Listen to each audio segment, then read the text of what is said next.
மரித்து அடக்கம் பண்ணப்பட்டு இன்றும் ஜீவனுள்ள தேவனாக இருக்கிறார். இந்த உலகத்தை, இந்த வானத்தை பூமி உண்டாக்கின சர்வ வல்லமுள்ள தேவனாய் கர்த்தர் சொல்லுகிறார். நிச்சயமாகவே முடிவு உண்டு.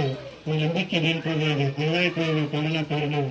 என்னுடைய வாழ்க்கையில பாத்தீங்கன்னா ஒரு 4-5 வருடங்களுக்கு முன்பாக ஆண்டவர் அறியாத குடும்பத்துல இருக்கிற போது எங்க வீட்டு பக்கத்துல யாராவது இறந்துட்டாங்கன்னா, ஐநவர் அவசியம் போர்டுல இருக்கிறோம்.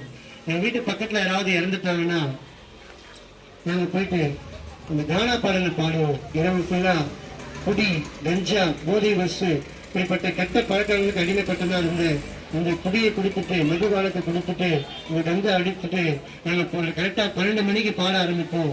4 மணி 5 மணி வரைக்கும் நாங்க பாட வைப்போம். இதுதான் வேலையா இருந்தது 5 ஆண்டுகள் முன்பாக. ஆண்டவராக இயேசு கிறிஸ்து எல்லா மனிதர்களையும் நேசிக்கிற உண்மையுள்ள தகப்பன் என்று சொல்லி அறிந்து கொண்ட போது இந்த கானா பாடல்கள் விட்டு வெளியே வந்த இந்த கானா பாடல் மூலமாக வருமானங்கள் வந்தது. அந்த வருமானத்தை வைத்து நண்பர்களுடன் சேர்ந்து ரொம்ப ரொம்ப துன்மார்க்கமான, ரொம்ப கெட்ட பழக்க வழக்கங்கள் அடிமைப்பட்டதான் மாறினேன். எங்க வீட்டுல எங்க நண்பர்கள் எல்லாருமே சொல்லுவாங்க, இந்த கெட்ட பழக்கத்தை விட்டுன்னு சொல்லி.